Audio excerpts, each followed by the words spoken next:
এইভাবে জাহান্নামের আগুনের মধ্যে আল্লাহ পাক রব্বুল আলামিন আমাদেরকে জ্বালাবেন। প্রিয় ভাইয়েরা, মুরব্বিয়ানে কিরাম, এই জন্য আল্লাহ পাক বারবার আমাদের সতর্ক করে দিচ্ছেন, উ আনফুসাকুম ওয়া আহলিকুম নারা, তুমি নিজে জাহান্নামের আগুন থেকে বাঁচো এবং পরিবারদেরকে জাহান্নামের আগুন থেকে বাঁচাও। কিভাবে? তুমি নিজে নামাজ পড়তে যাও, তোমার স্ত্রীকে বলো না, তোমার মেয়েটাকে বলো না নামাজ পড়ার জন্য, তোমার ছেলেটাকে বলো না নামাজ পড়ার জন্য। কেন বলো না? তুমি কি চাও না একসাথে বেহেশতে যাই? কি বলেন? আমরা দুনিয়াতে পরিবারদেরকে নিয়ে সুখে থাকতে চাই, কে কে একটু হাত তোলেন। আপনারা বুঝতেছেন? পরিবার নিয়ে সুখে থাকতে কে কে চায়? হাত তোলেন। মাশাআল্লাহ, মারহাবা, সবাই হাত নামান। এখন স্ত্রী আমার সাথে, আমার সন্তান আমার সাথে, আমার মেয়ে আমার সাথে, আমার ছেলে আমার সাথে। আল্লাহ রাসূল বলতেছেন, ও আমার উম্মত, তুমি যে জান্নাতে যাইবা, তুমি যে জান্নাতে যাইবা, তো তোমার স্ত্রী যাবে কোথায়? তোমার সন্তান যাবে কোথায়? তুমি কি চাও না তোমার স্ত্রী সহ তুমি জান্নাতে থাকো? আল্লাহ রাসূল সাল্লাল্লাহু আলাইহি সাল্লাম বললেন যে পুরুষ বেহেশতের মধ্যে যাবে, তার জন্য 70টা হুর। কয়টা? 70টা হুর। হুর মানে ওই জান্নাতের খাদেমা। এদের সৌন্দর্য আল্লাহ রাসূল সাল্লাল্লাহু আলাইহি সাল্লাম বর্ণনা করেছেন, এই যে 5টা আঙ্গুল, 5টা আঙ্গুলের মধ্যে সবচেয়ে কোন আঙ্গুলের সৌন্দর্য কম? বলতে পারেন? বলতে পারেন আপনারা? সবচেয়ে কোন আঙ্গুলের সৌন্দর্য কম? বৃদ্ধাঙ্গুল। বৃদ্ধাঙ্গুলের সৌন্দর্যটা তুলনামূলক বাকি 4 আঙ্গুলের তুলনায় কম। ঠিক না বেঠিক? আল্লাহ রাসূল বললেন, একজন হুর যদি এই জমিনের মধ্যে বৃদ্ধাঙ্গুলি দেয়, এই বৃদ্ধাঙ্গুলির যে সৌন্দর্য, এই সৌন্দর্য দেখে একজন 80 বছরের মুরব্বী সেখানে 70 বছর অজ্ঞান হয়ে পড়ে থাকবে। 70টা পরব শাড়ি পরিধান করবে, এই 70 পরব শাড়ি বেদ করে তার চামড়া দেখা যাবে। এত সাদা করে আমার আল্লাহ হুরদেরকে বানিয়েছেন। এবার যুবককে প্রশ্ন করলেন, যুবক, এই 70টা হুর তোমাকে দেওয়া হবে, কারণ জান্নাতের মধ্যে যারা প্রবেশ করবে এরা কেউ বুড়া হবে না, মুরব্বী হবে না, বয়স্ক হবে না। এক বুড়ি আল্লাহ রাসূল সাল্লাল্লাহু আলাইহি সাল্লাম দেখে তাকে বললেন, ও বুড়ি, বুড়া মানুষ কখনো জান্নাতের মধ্যে প্রবেশ করবে না। এটা বুখারী শরীফের কিতাবুল মাজা কৌতুক অধ্যায়ের মধ্যে এসেছে।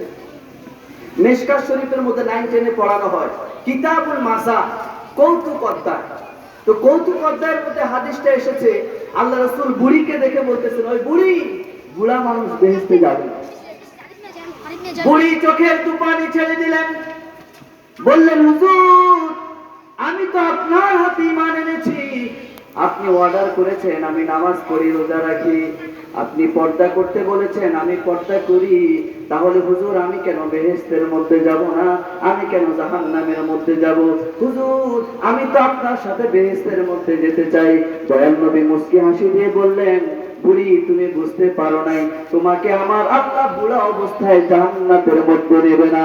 যখন তুমি জান্নাতে প্রবেশ করবে তখন তোমাকে আমার আল্লাহ 16 বছরের যুবতী বানাইয়া তারপরে জান্নাতের মধ্যে প্রবেশ করাবে। আর পুরুষদের বয়স হবে 30 বছর। কয় বছর? 30 বছর।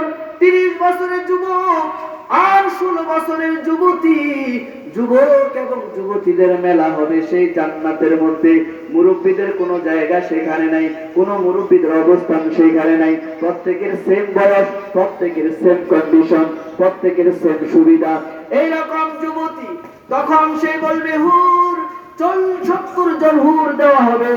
প্রশ্ন করলো এক সাহাবী, হুজুর, আমি তো আমার স্ত্রীকে অনেক বেশি ভালোবাসি, হুজুর গো, আমার স্ত্রী যদি বেহেশতের মধ্যে যায় তাহলে সে কোথায় অবস্থান করবে, সে কার সাথে থাকবে? আল্লাহর নবী মুস্কি হাসি দিয়ে বললেন, ও আমার উম্মত, তুমি যদি তোমার স্ত্রীটাকে জান্নাতি বানাইতে পারো তাহলে ওই 70 জন হুরের নেতৃত্ব দিবে তোমার দুনিয়ার স্ত্রী। স্ত্রীকে ভালোবাসেননি আপনারা? আসলে হাসা কথা বেরতো, আমরা স্ত্রীকে ভালোবাসি তো? ভালোবাসবেন। ভালোবাসার জিনিস স্ত্রী। আল্লাহ রাসূল সাল্লাল্লাহু আলাইহি সাল্লাম বলছেন, সংসারে যদি শান্তি চাও স্ত্রীকে ভালোবাসো। যত বেশি ভালোবাসবেন তত বেশি সংসারে শান্তি পাবেন। আর যত বেশি সন্দিহান হবেন, সন্দেহ প্রবণ হবেন, তত বেশি অশান্তি হবে। ঠিক না ভাই? স্ত্রীকে বিশ্বাস করুন, স্ত্রীকে ভালোবাসুন এবং তাকে আদর করে নামাজি বানান, বেহেশতি বানান। দেখবেন আপনার স্ত্রী কাল হাসরের ময়দানে আল্লাহ যে জান্নাত আমাদেরকে দান করবে, 70টা হুর দিবে, তার নেতৃত্ব দিবে দুনিয়ার স্ত্রী। সুবহানাল্লাহ। অথচ আমরা এগুলো নিয়ে স্টাডি করি না, এগুলো নিয়ে ভাবি না। আমার মেয়েটা কেন জাহান্নামে যাবে, আমার ছেলেটা কেন জাহান্নামে যাবে?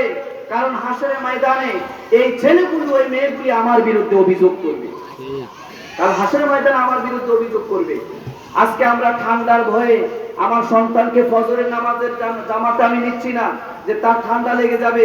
বাচ্চাটা ঘুমিয়েছে, তার 7 বছর হয়ে গেছে, 9 বছর হয়ে গেছে, 10 বছর হয়ে গেছে, অথচ তাকে আমরা ঘুম থেকে জাগাচ্ছি না।